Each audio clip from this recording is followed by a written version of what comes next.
a bad squirrel broke into a hole in a tree, kicking open the 2 eggs in the nest, and took over the nest. As a result, one of the eggs suddenly split open. Inside was Chum the owlet. Chum thinks the squirrel is his mother. He crawls happily towards his mother. The squirrel shook its head to show that it was mistaken, but Chum kept calling out for his mother. The squirrel had no choice but to flee the area. Chum felt so lost. The world before him was so strange. Just then another egg made a sound. Chum went up and touched it with his mouth. The little creature inside the egg gave him a response. Chum was overjoyed. The wind outside destroyed Chum's home. He and his brother fell down. They were left without a mother and without a home. They set off on a journey to find their mother. Whenever they see an animal with a baby, Chum thinks it's his mother, and he runs over to them with excitement. When he sees a mother vole with a bunch of babies on her back, Chum rushes after her. The mother vole ignores Chum, and finally took his brother and ran to the pig family. Chum ate his milk as the piglets did, but it hurt the mother pig.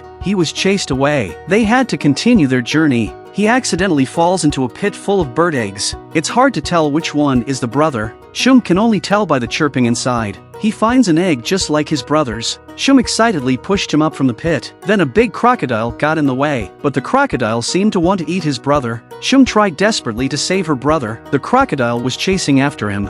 He didn't stop until he was stuck in his mouth. Chum pushed his brother into the river. Chum's body starts to sink. Fortunately, he was able to float, so he swims forward with his brother in his arms. Then he meets an otter who was eating. Chum pushed his brother and climbed onto the otter's belly. The friendly otter licks the 2 little ones. Then a baby crocodile emerges from the egg. Chum is stunned. The baby crocodile jumps into the water and swims towards its mother. Chum looks at the eggshell and screams in anxiety. The water sloth saw how anxious he was, so he sends it to the branch of a tree. After saying goodbye to the otter, Chum rushes to the shore. Now he is looking for both his mother and his brother. By the time he makes it back, it's already dark. With the help of the fireflies, the baby crocodile in each egg is visible. He finally finds his sleeping brother. They hug each other excitedly through the eggshells. Then they set off on a new journey. Chum plans to rest in this old bird's nest. As he sleeps, he sees his brother shivering in the cold. He plunked himself down and used it as a blanket for his brother. The next day they woke up shaking and shaking.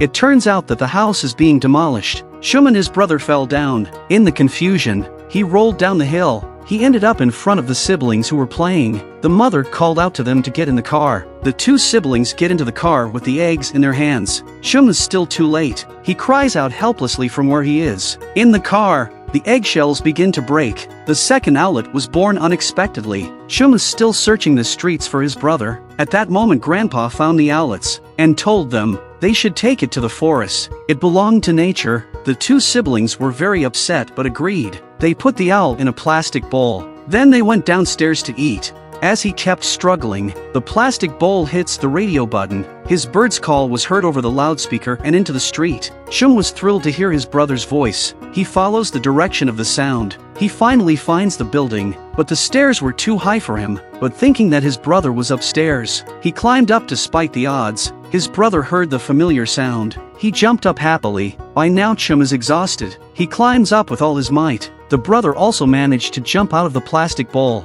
but unfortunately, the bowl fell and covered Chum in it. Then the 2 siblings arrived. With the help of the little boy, the 2 little ones are finally reunited, but the younger brother doesn't seem to be walking very well. He is now doubling over after a few steps. The 2 siblings are amused. Then the grandfather takes them on his bike to the forest. Suddenly a gust of wind blows. Chum opens his wings to the wind, and he takes off. But he doesn't know how to control his direction yet. Then he fell on the beach. The little girl came after him with her brother in her arms. They hugged each other tightly, lest they lose each other again. They are excited to see the sea for the first time. After playing on the beach, they head for the forest. The 2 siblings are very sad to leave each other, but Grandpa tells them that nature is the true home of the owls. Deep in the forest, the 2 youngsters, they come across a small raccoon trapped in a swimming ring. Chum goes up and pecks the swimming ring with his beak. He managed to free the raccoon, but the frightened raccoon turns around and leaves. By then, his brother's stomach was growling with hunger. Chum has to take him to find something to eat first, but with their immature feeding skills, the caterpillars are always out of reach. Just then, a hand grabs the worm and feeds it to his mouth. It's the baby raccoon with his mother. Chum couldn't resist looking at his mother with her gentle face. Shum can't resist jumping into her warm embrace. His brother follows suit. The mother raccoon is happy to accept these two little ones. Shum and his brother feel at home for the first time. From now on, they too are protected by their mother. This story is warm and childlike, perfect to watch with your children. See you in the next episode.